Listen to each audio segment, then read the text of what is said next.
Just like that. I just love that song. That song is by Denise Rossier. Her last name is spelled Rosier.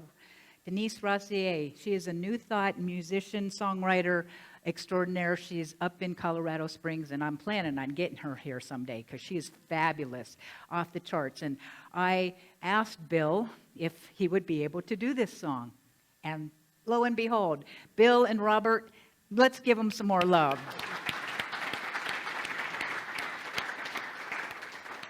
Just like that.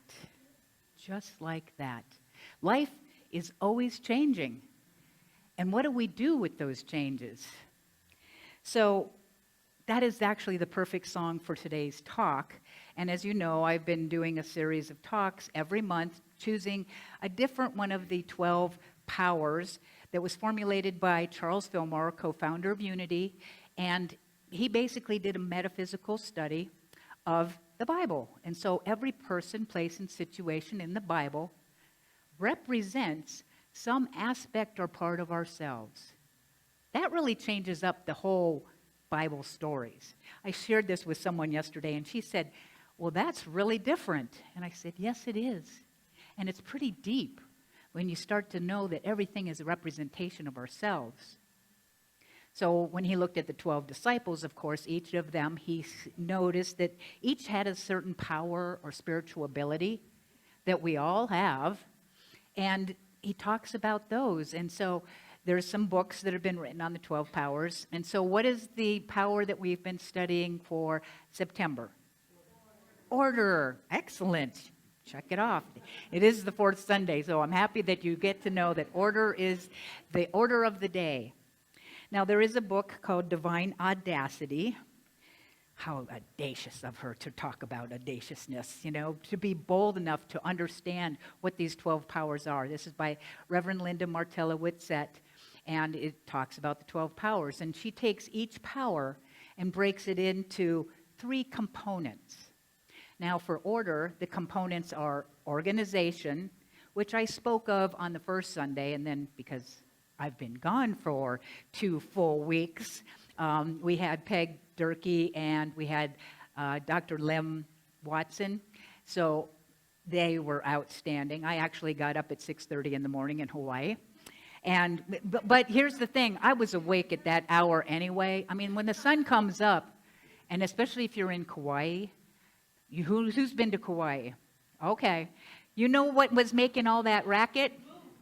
What? Roosters. Yes, they're cock-a-doodle-doodling, and they do it all day long and all night long. At 4:30 in the morning, I'm just like, what is going on? Now, I went to 3 islands, by the way. I went 2 days on Oahu to visit some friends, and I have stories, and I don't want to go into my stories, although I do.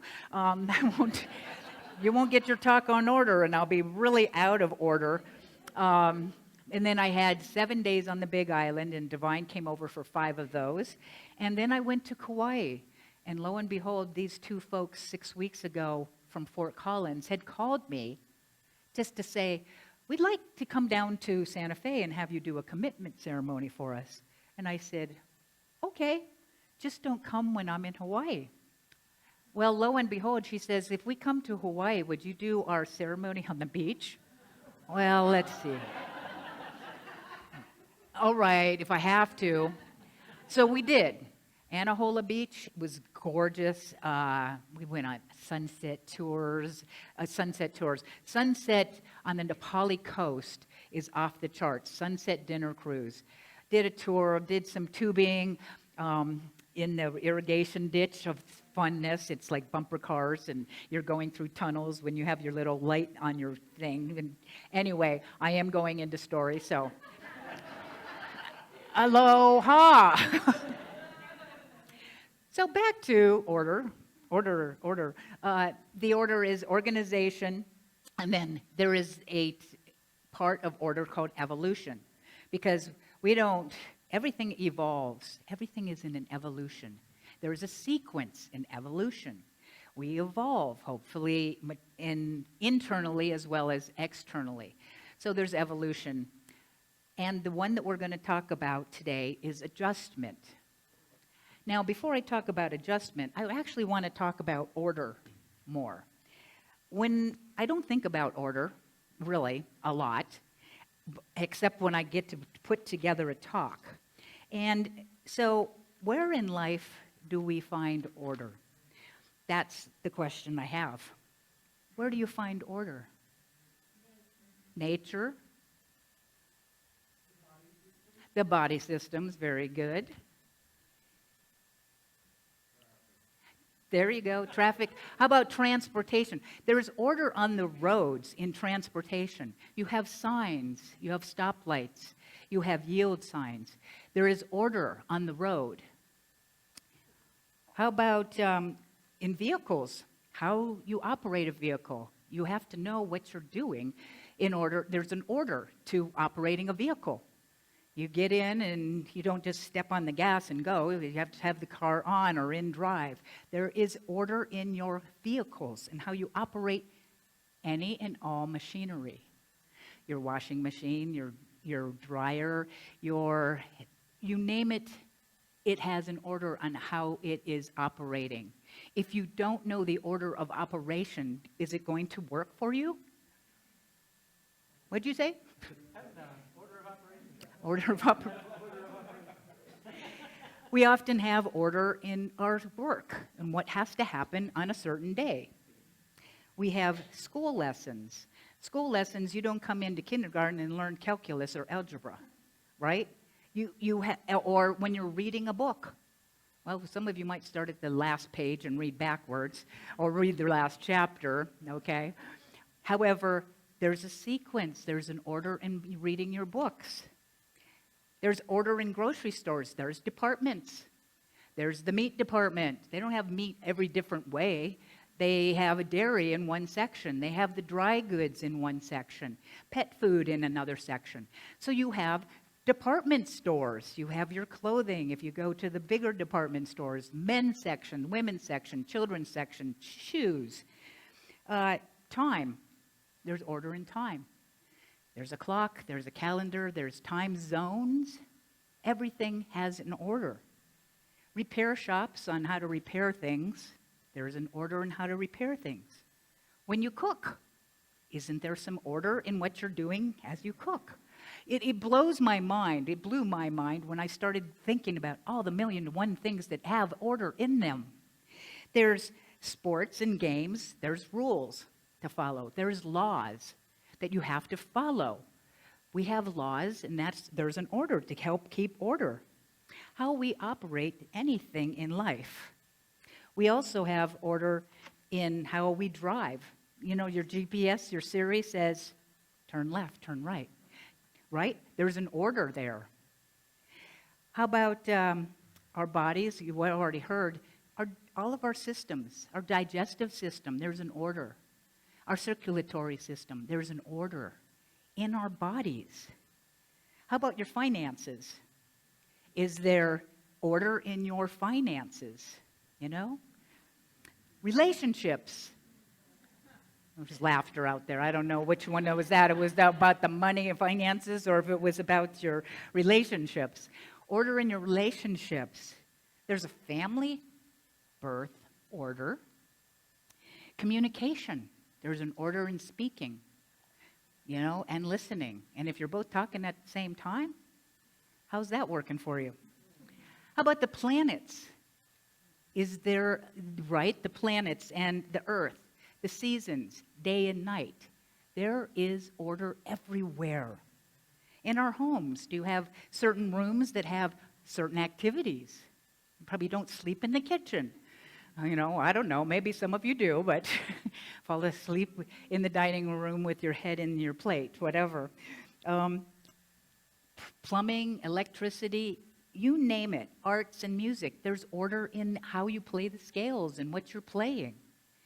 Church services, there's an order of service that I send out every week so we know what we're sort of doing, you know, sort of, in what is the order.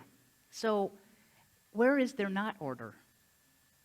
There's order in everything. Again, this was just like something I didn't think about, but I want you to think about how order is everywhere in everything all the time. And even in how we create things. How do you create things? There's 3 steps. It's basically in the sea of possibilities, infinite possibilities. The first thing you do is you choose an idea, and then you focus on it, and you feel it, and you act as if, and then it becomes the thing. There is order in how we create and manifest things in our lives.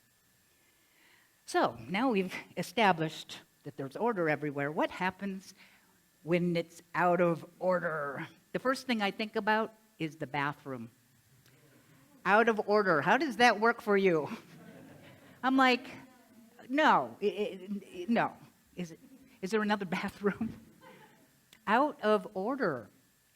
Life can be out of order, and that's what we're going to talk about today is things that are out of order. For instance, your car, when it's out of alignment, right? It could be causing tire wear. What else is in transportation and driving? You're driving and there's an accident. Something is now out of order. The flow is not happening. How about there's construction and there's a detour, okay? There's something that's out of order. That street or the traffic light stops working. Out of order. We have illnesses in our body. That's something is out of order in my body's functioning. Broken bones. Laws. When a law is broken, there is out of order, doing something that is not in order. When in work, if somebody leaves, is ill, or retires, something is out of order. It's not in the flow of how it's been.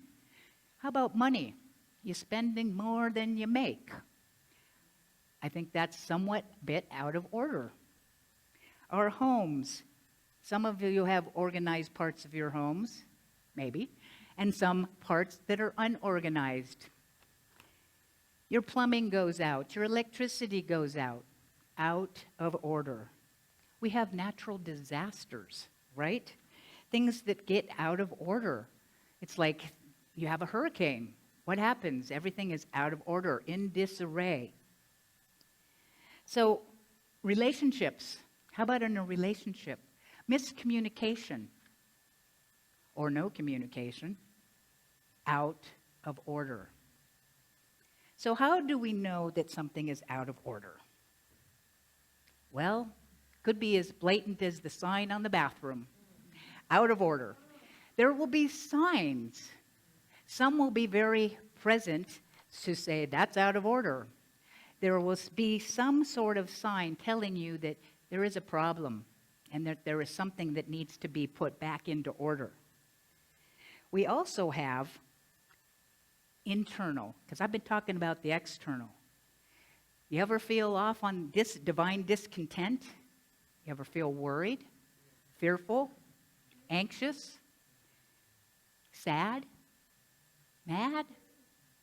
Okay, so what we have actually is our internal signs. Spirit gave us a barometer of feelings. High vibrational feelings, low vibrational feelings. High vibrational feelings would be something like what? Love, joy, peace, serenity, gratitude, harmony. What was it? Curiosity. So you have high vibrational feelings. That's when things are in alignment. They're in order. Okay, low vibrational feelings would be, again, I heard myself say them, but you can say them now. Anger, fear, sadness. Was that? Mad, that's right. And confusion, anxiety, scared. That's good. So what happens is when something is off, something is out of order. We got the sign. Now we can ignore the sign. Anyone? I don't want to pay attention to that. That's too much stuff to deal with, right? You don't want to deal with it. Well, it doesn't go away. That's the thing. So we have these emotions that will tell us, our barometer, I'm on, I'm in order, all is good. It's the green light. Then you have the yellow light, which is like, things may be going off. And the red light is something has stopped the flow, the joy. And that's what we have to pay attention to. And there's only one that I have a caveat to, and that is the word grief. Grief is an entity unto itself. So grief has every component of emotion in it.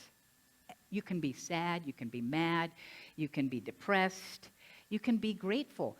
Grief is its own entity, and there is no, it has its own life. I call it riding the waves of grief. And it will happen when it wants to happen. And there's no control or adjusting or putting back into order the experience of grief. For me, when there's grief, it's called honor. I have a new dog as of 2 days ago. His name is Shadow. He's a little Shih Tzu and Shih Tzu. That too, right? How do you say that? Maltese. And anyway, he's hanging out with Wanda in the office. He's a little sweetie. He's 12 years old. Well, Shadow came to me. I was planning on finding a small dog after Hawaii. Well, Spirit already had this dog. I did a memorial service here on August 6th for a woman who passed, and Victoria, who is a congregant here, had this cute little dog in her lap, and I thought, that was a cute little dog. Well, then she put in a prayer request the next day, and it said, Shadow needs a foster care for October, November, December. And I'm thinking, oh, is that for me? I mean, I haven't had a little dog ever. I've had cats. And I'm thinking, well, this could be a trial period. But what happens if I fall in love with Shadow? How can you not fall in love with Shadow when you see him? So I talked to her after a couple days of prayer, and she said, Liz, I'd love you to be the foster care for Shadow. And if you want to keep him, you will be blessed to have that blessing, to be his new mom, forever mom. Now, he's 12 years old, and he's had 2 losses. I got him on Friday morning. When Victoria left, he cried. You know, animals feel feelings just like we do. He is in grief. He is in mourning. He had his original person, Diane, for 12 years. She passed. I'm sure he grieved. He bonded with Victoria for the last 3 months. Totally bonded with her all the time. He's grieving. He is sad. He sits in his bed like this. It breaks my heart because I want to see him in his happy mode, and I honor. Grief is to be honored. I told him, I said, you don't have to get out of bed. You can do whatever you need to do. I will, and he stayed in bed Saturday morning until 1 o'clock. He didn't want food. He didn't want water. He didn't want to go to the bathroom. Just leave me alone. I'm like, okay, I can leave you alone.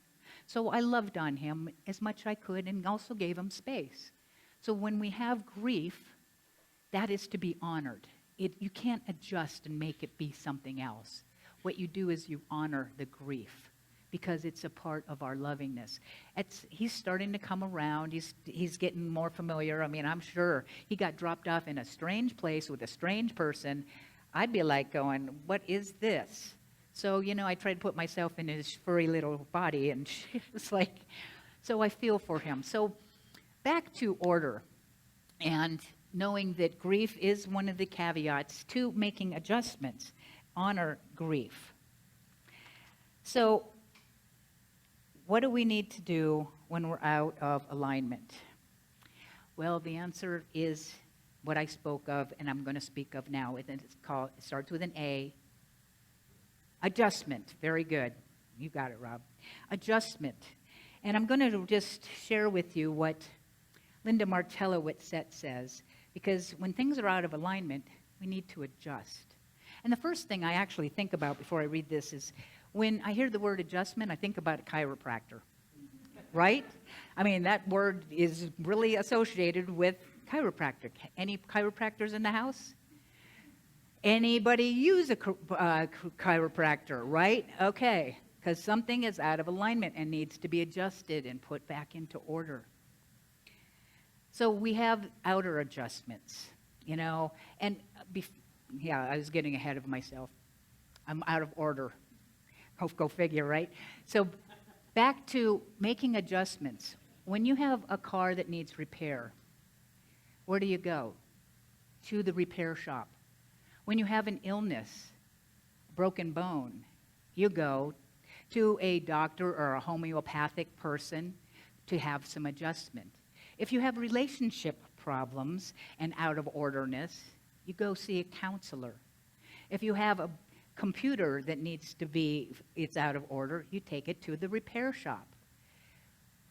Notice that all these things we go to an expert, somebody who can put it back into alignment. That's the great thing about life, is that we don't have to know and do and be it all.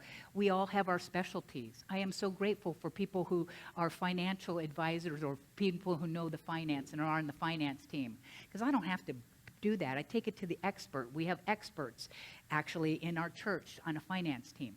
So we go to our experts. If I have financial need, go to an advisor. So experts in the outer world. Okay? Following with me? Okay. So we go to the experts. Now, what about the internal world when we need to have an internal adjustment? Back in order. That's so good. Spiritually, adjustment is our power of modifying thoughts, words, and actions to support our wholeness of being. We flip a switch or shift our awareness to adapt to a new spiritual understanding, or to modify our habits of thought and feeling. Okay, just a few words in here. We shift our consciousness, our awareness. We flip a switch. And also the words that we have to modify our habits. Anybody have habits of thinking and feeling and acting in a certain way? Heck yeah, we're humans. Humans have habits.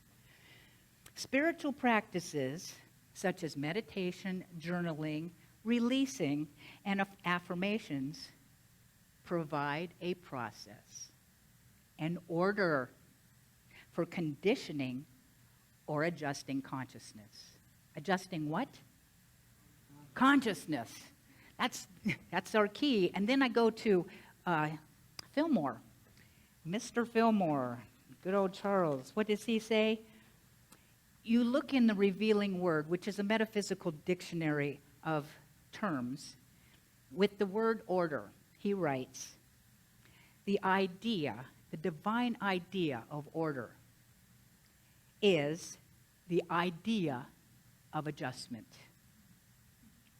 As this is established in man's thought, his mind and affairs will be at one with universal harmony. I want to be at one with universal harmony. You, yes? So what do I have to adjust? My thinking, my consciousness, because everything is how I see it. If I see it in a new way, then I get to have a new experience. But I don't know about you, but I got habits of how I think about things. So, anybody got those? Uh-huh. So we want to do some work on the inner world. And I'm going to give you a sequence, an order, and I'm going to give you an idea, since that was the word that was used. The idea of order, the idea of adjustment by Charles. So, I. The I stands for identify what is out of order. Okay? And not to ignore it. You got to change the ignore to identify. Okay? You know, a plane that flies to Hawaii is off course 90% of the time. 90% of the time. It is doing course correction continually. You know, if it's off by, there was a story that I read, off by a few degrees, there was a plane that went off a few degrees. And it ended up 28 miles off course. They thought they were on course. unfortunately, they actually hit a volcano, and then everyone passed, okay? So there are things in our life that we know or we feel off, right? And I don't want to deal with it. I don't want to deal with it. It'll go away if I just don't pay attention to it. Well, is it going to go away? No. It's better to work on the thing. So, what does the I stand for? Identify what is out of order. Be willing to know that something is out of order. And I believe that every one of us has something that is out of order. I have something out of order. And I'm aware of it. And I prayed about it while I was in Hawaii, which I will tell you, the D now stands for, an idea, decide to do something about it. Okay? Because it'd be like, oh, wait, I know that's a problem, but I'm doing something about it. D stands for decide to do. Decide to do. The E stands for expert. Go to an expert. Don't try and do it yourself. We need outside people. We are not meant to do life alone. We talked about experts for the outer world. Well, there's experts for this inner world of how I need to adjust. Because in my habitual thinking, I'm only going to stay in this little thing. I need to have somebody else's objectivity. So I am going to go see, I called actually yesterday because Spirit informed me. When you go to the expert, by the way, your number one expert is breathing you. Your number one expert is breathing you. Ask Spirit what and listen, okay? That's the sequence. That's the order. Ask and listen. You can even write the letter to God or whatever you call the Spirit and have it right back. It will be happy to tell you if you're willing to listen. So I decided I'm going to do something. I'm going to the expert of the divine within, and it says to me, you could use some counseling with your mentor, Liz. And I went, you're right. Okay? So I have identified something that is off inside of me. I've decided I need to do something about it because I don't like feeling this way. And what do I need to do? I go to the expert, the divine. It tells me, see the expert of your counselor. She knows you. She's your mentor. She can give you thoughts outside of your little box. And I'm talking to her tomorrow because this is the A, act, idea.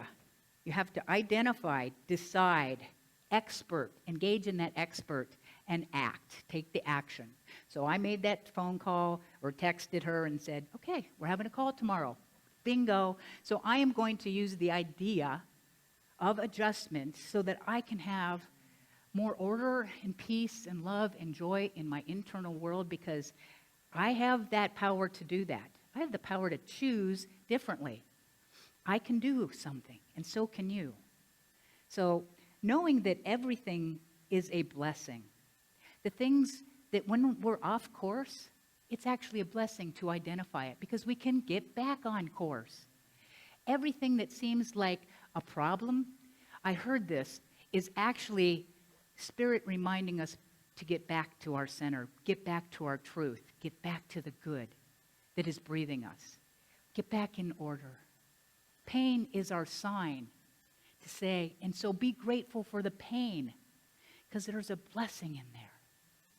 So may we enjoy this week doing the idea. Find that place, identify it, change up your life, make the adjustment, and create more order in your life. I am grateful that I am doing it, and I'm going to know and give thanks knowing you are doing it too. There are blessings in everything, and so it is.